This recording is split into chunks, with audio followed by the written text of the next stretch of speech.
In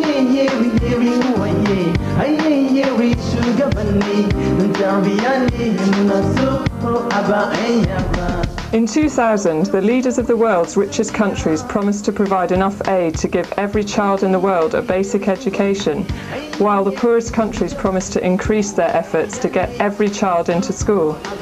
But today, more than 100 million children around the world are still missing out on education. For poor kids in developing countries, primary education can help them break out of poverty and to take control of their lives. In Africa, the crisis is getting worse. By the year 2015, a further 9 million African children will be without an education, making an estimated total of 54 million children deprived of even the most elementary education.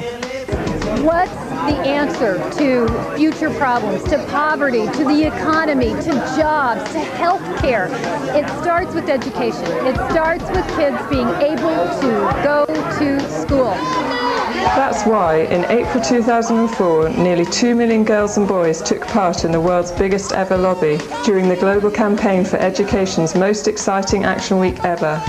Children in 117 countries across 5 continents met with their leaders and representatives to talk about what their governments must do to get all children into school.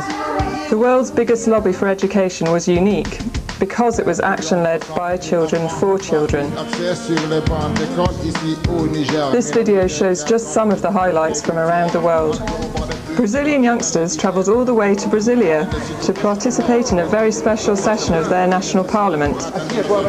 The vice president even launched a campaign of the Democratic Republic of Congo, while children went to the National Assembly to make their voices heard. We have a lot of blind children in this country who are not having chance to go to school. Gambian students representing children missing out because of disability, poverty or war spoke face to face with members of the National Assembly. In Niger, children lobbied the President of the National Assembly about children excluded from the education system. An amazing 10,000 messages were presented by youngsters to the Honduran Minister of Education. Somos niños preocupados por la educación en Honduras, ya que la mayoría de nosotros estudiamos en escuelas que casi no tienen agua, luz, ni siquiera tienen suficientes maestros.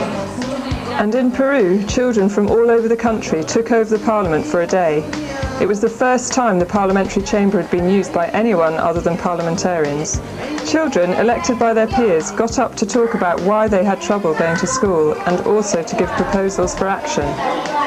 They impressed both the President of Congress and government ministers and were an inspiration to everyone who was there. In the United States, young delegates spoke to Senator Hillary Clinton, who offered her full support to the campaign.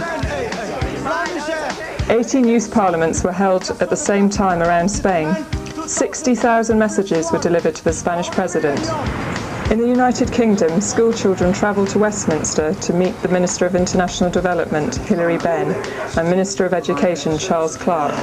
It's not a straight choice between... The children also took sacks of messages to Downing Street calling on Prime Minister Tony Blair to take action. And more than 2/3 of all UK MPs went back to their local school.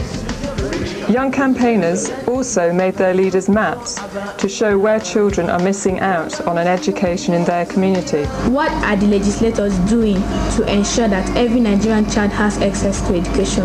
During Action Week 2004, presidents, prime ministers, parliamentary presidents, education ministers, finance ministers, and many other politicians were lobbied.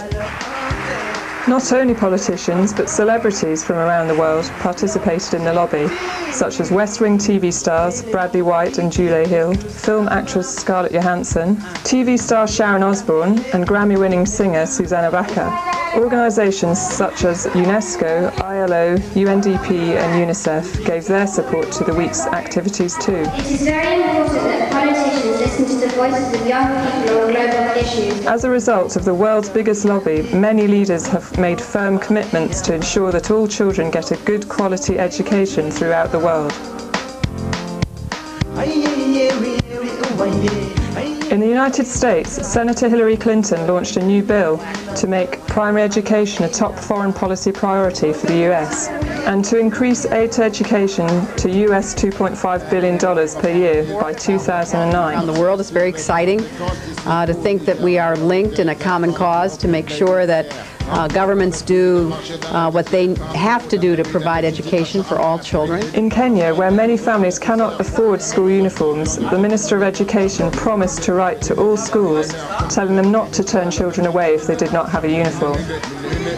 Following campaigning during the GCE Action Week, the Bangladeshi Prime Minister promised to include free textbooks for non-formal education schools in the 2004-2005 budget. The government also plans to spend more on teachers and on grants to attract girls to schools. Children were asked to draft a resolution about their concerns and recommendations on education, which will be adopted by the Parliament itself.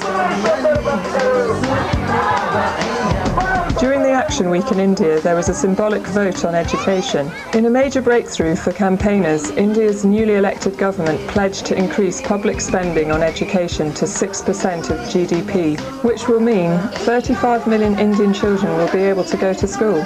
So together with young people around the world, your action has already made a huge difference.